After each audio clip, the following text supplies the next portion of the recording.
सिडको महामंडळाने नुकताच बामणडोंगरी येथील दुकानांसाठी ऑनलाईन बोली पद्धतीने लिलाव आयोजित केला होता।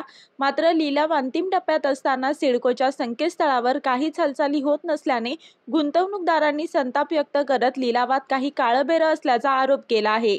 याबाबत सिडको मंडळाने स्पष्टीकरण देत काही काळांसाठी तांत्रिक अडचणी झाल्याने ही अडचण झाल्याचे स्पष्टीकरण दिले। यानंतर गुंतवणूकदारांनी बामणडोंगरी येथील दुकानांचा लिलावाचा कार्यक्रम पुन्हा आयोजित करावा अशी मागणी समाज माध्यमांवर केली आहे। सिडको मंडळातील महागृहनिर्माणाची आणि दुकानांची सोडत ऑनलाईन पद्धतीने होते। दक्षिण नवी मुंबईत विक्रीसाठी अजूनही सिडको महामंडळाला वाव असल्याने या परिसरातील घर, भूखंड आणि दुकाने यांच्या लिलावातून मिळणाऱ्या उत्पन्नामुळे सिडकोच्या तिजोरीत भरभराट होते। सिडको मंडळाने यापूर्वीही भूखंड लिलाव आणि महागृहनिर्माणातील घर आणि दुकानांच्या सोडतीची प्रक्रिया पारदर्शक असल्याचा दावा केला आहे।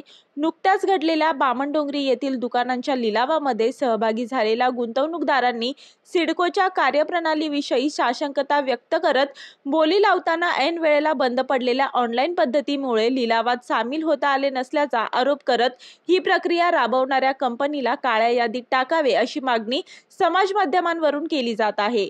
तसेच हा लिलाव पुन्हा आयोजित करावा असेही या गुंतवणूकदारांनी मागणी केली आहे। याबाबत सिडको महामंडळाच्या जनसंपर्क अधिकारी प्रिया रातांबे यांनी काही काळासाठी तांत्रिक अडचण झाली होती असे स्पष्टीकरण देताना या घटनेनंतर सिडको मंडळ लवकरच ही अडचण निर्माण का झाली याची तपासणी करणार असल्याचे रातांबे यांनी स्पष्ट केले आहे।